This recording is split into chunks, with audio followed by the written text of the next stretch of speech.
Deputy Minister, Chairperson. It's a great joy to be with you, and thank you very much for the kind welcome. On the first question, are podcasts a problem? I would strongly resist that framing. And I would suggest that we need to view podcasts as a potential island of excellence within the South African economy right now.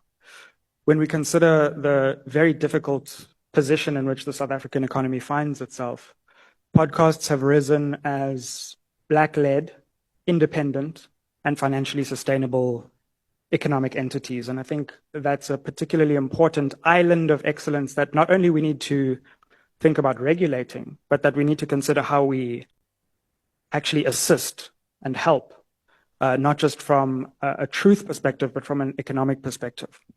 So I'd strongly resist the urge to characterize podcasts as some kind of problem, and I would rather invite us to consider how we treat them as an emerging exemplar of excellence in the country at the moment, warts and all.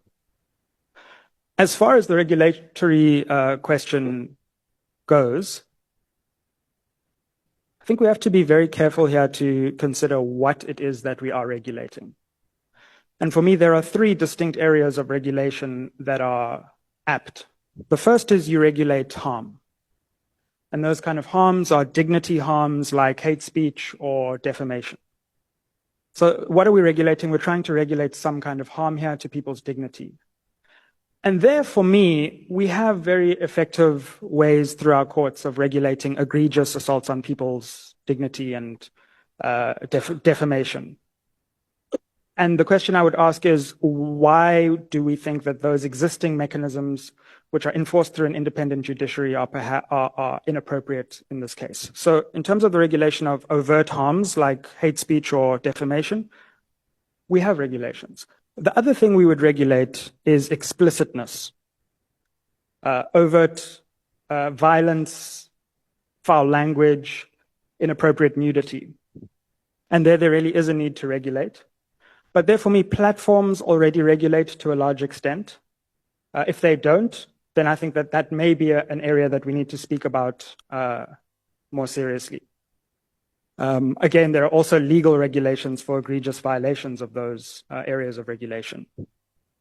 But also podcasts, I think, might be caught by the film and publication regulations already. Without wanting to be too prolix, because I'm not quite sure how long I have. Yeah, just 1 minute. 1 minute left. Yeah.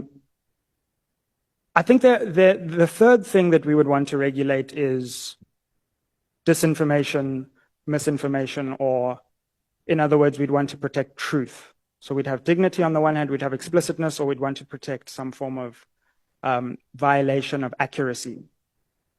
And this, for me, is where I think the real debate lies, because this seems to be where the main concern seems to be around podcasting. But I would say that when we consider how to preserve accuracy in the digital age, it's really not as easy as simply setting up some kind of parallel BCSA or suggesting that podcasters should sign up to their own form of regulation. So for me, the debate should shift rather from explicit harm or explicitness to questions of truth, how we preserve accuracy. But the only question I would raise is, I've looked quite deeply into the practicalities of how we do this, Chair, and we mustn't underestimate how vexed this question is. Right from the beginning of how you define a podcast, right through to the question of if you want to create some kind of stratification of podcasts, that becomes an incredibly difficult thing. Where I believe, and I close here, there are areas where we can focus in the short term to make the most change would be the right of reply. And I listened very carefully to the Deputy Minister, and I apologize wholeheartedly for not replying to his YouTube comment. The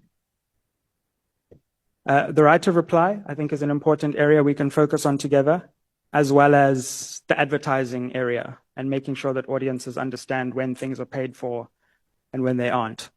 As for an overt attempt to license or introduce any kind of state regulation or introduce any form of what might be bordering on light, medium, or heavy forms of censorship, I think we should strongly resist that. I think it would have a very hampering effect on not only digital media, truth, but also a burgeoning industry.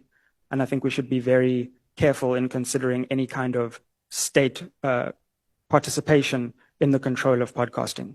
Thank you very much. Thank you. Thank you. Just for the record, just to introduce yourself. Thank you very much. I am Dr. Sizwe Mpofu, the founder of the SMWX podcast. Thank you. William, you'll do this.